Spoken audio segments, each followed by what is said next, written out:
So, hi everybody, my name is Susanna from The Good Property Company, and today we are going to be talking letting because Jack, we work together, don't we? Yeah, so we've been doing the lettings together for the last two years now or so. Or we started doing inventories and then the lettings and then Arthur, when I wasn't very well and I sort of came home and lay in the sofa, Arthur was like, okay, we need to start with tenant find and we're going to just test people out. So we tested out 5 letting companies. These guys are stunning. Would you be kind enough to tell folks what your company is? Yeah. And then we're going to answer a super question for everybody. The company is JBS Bristol, and we've been doing lettings in Bristol now since about 2016. So we're getting into our 7th year now, and we're based up in Bishopston, just in BS7, so just off the Gloucester Road. So if you guys are Bristol based, you might definitely want to put your business to Jack's company. We tested out lots of companies, we thought they were amazing. And if you're not Bristol based, then you're going to find this series of interviews super interesting for you as a landlord, a new landlord, or an experienced landlord. And if you're an experienced landlord and your letting agent isn't as good as Jack's company, get a new one. So question today is, what's the best time for letting? Yeah, so we often try and keep our managed units in between March and sort of October in the year span.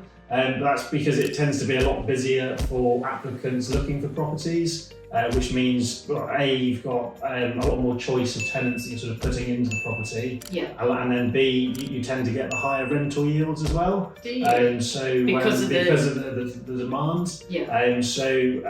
Often, obviously, all of your student units that we would do throughout the year, they're always going to be like a July, September turnover. However, the professional ones, we always try and keep them in between the slot of March and October where possible. How do you manage to manoeuvre that? Because again, the amount of demand in Bristol at the moment, and obviously when we're advertising the property, depending what time of year it is, we would then start by offering them a fixed tenancy. Got you. So if it's kind of already, if it's becoming available in June, for example, it would be a 12-month minimum tenancy. If someone comes to us in January time, we'd often either do a 6-month tenancy or try and push for like an 18-month tenancy, just to try and keep it in the end date, keeping the fixed term end date in between March and October where possible. I've never done an 18-month tenancy. Yeah, so you can do 18 months, and then I'd always be a little bit wary about doing that because obviously once a tenant's in, it can be quite difficult to get them out. Yes. But what you could do is, if you're doing an 18-month or a 2-year tenancy, you can always add break clauses. Okay. Typically if we're doing like an 18-month, we might add in a 6-month break because that still then finishes in summertime. Got you. So that way, because we're in an area of high demand, no matter when they come in, after the first contract, you've got them in that really nice sweet spot. Nice sort of segment of when we can easily re-let it. And that's what, March to September? March to October is like the sort of like prime time. Yeah. Obviously, we let units throughout the year anyway. Yeah, sure. But that is typically where you have the highest demand and the highest rental. We get the units that come on in November through to January, and like no one really wants to move around Christmas unless they really have to. I never realised that. I always thought about, it's so obvious, isn't it? And I always thought that demand would be more in kind of March through to October, but I didn't realise it had such an impact on pricing as well. Yeah, because it's quite common for tenants these days, when we're booking viewings. Yes. We'll book out a block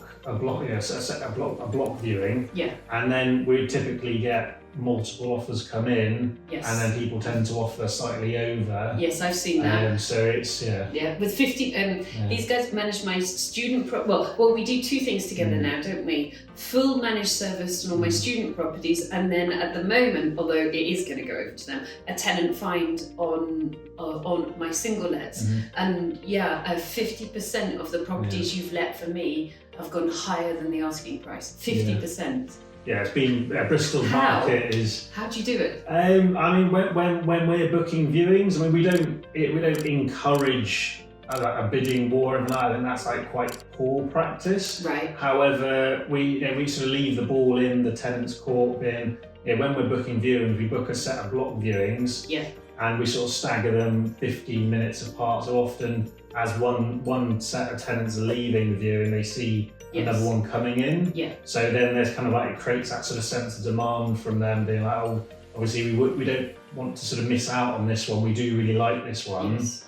And the way that touch with a lot of the properties we're working with, they're really high standards. So they'll see the stuff that we're working with compared to other units that they've seen with other agents. So that's another real tip, keep it high standard. Keep it high standard, because there's a lot of like typical student accommodation that hasn't been looked after. Yeah. And if the landlord shows that they care about the property, the students then care, and actually they're prepared to pay that a little bit more to secure it. Yes. And it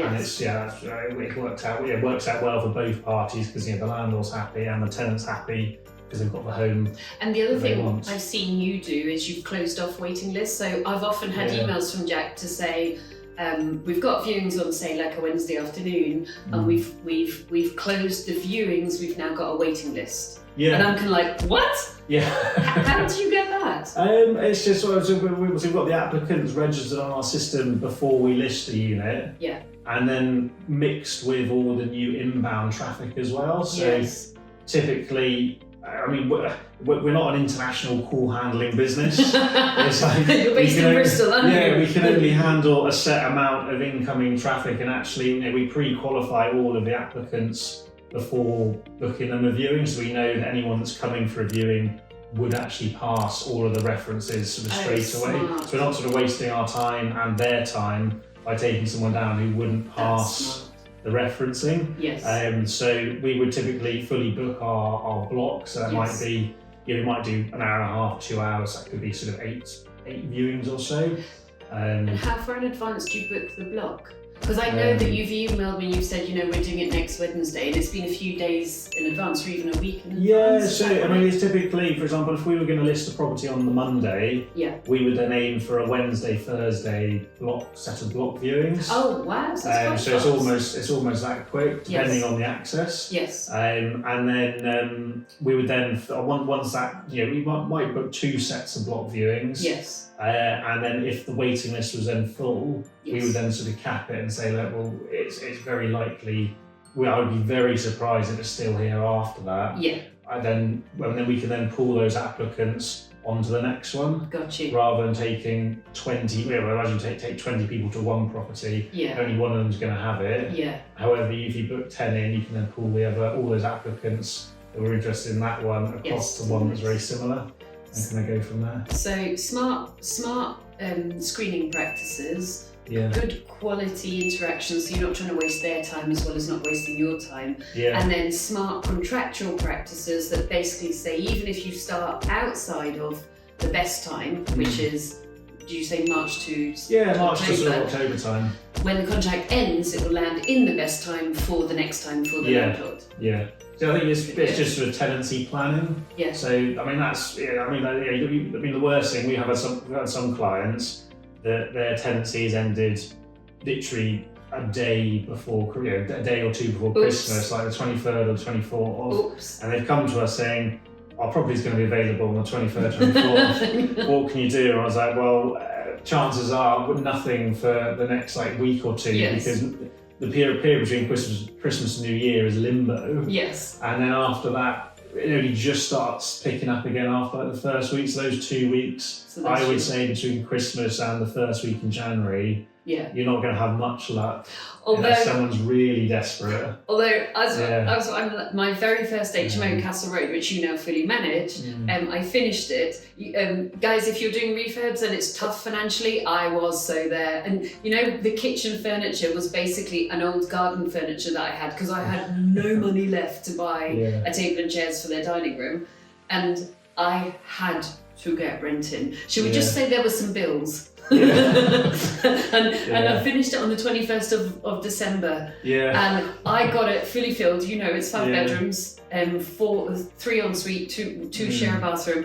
I got it fully filled, but I would say I was desperate. Yeah, it's like, obviously, whether it's you either reduce the rent or you're less picky on who you're putting in there just to get it over the line. But I think for me, that's one of our sort of key business practices is really focusing on who you're putting into the proproperty. 100%. Because that's a whole topic in itself. Which we'll talk about. I think that makes that's the most important thing, getting it right at the beginning. So what you're hearing then is kind of quality over quantity, and you're hearing planning over kind of Scrabble, like my I don't believe I can quite pay the builder unless I get the rent in or the mortgage.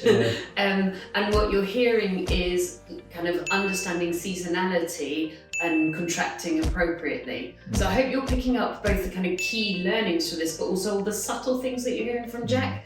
So if you're not Bristol, maybe you want to buy some houses and have Jack rent them out, or if you are Bristol, then it's, do you want to say your website URL for folks to go to? Yeah, so it's www.jbsbristol.co.uk. They're brilliant, by the way. And if you want to learn more about property, it's thegoodpropertycompany.co.uk, and I've got loads of free checklists, I've got some amazing packs, I've got 60-day academies. Get on there because property is really worth it. I am about to go off to Thailand for 6 weeks, and it's because of property. But we want to feature this just before we go. I'm cradling this. Jack brought this morning. So this is from my father-in-law's vineyard in Rioja, which was carefully bottled by us in, I think it was Easter time last year. So hopefully you enjoy it. How nice is that? How nice is that? Right, good luck to you. You want to make a shed load of cash relatively fast? That's a buy to sell strategy. Download my buy to sell pack, written for you guys. Everything I know popped into there for you.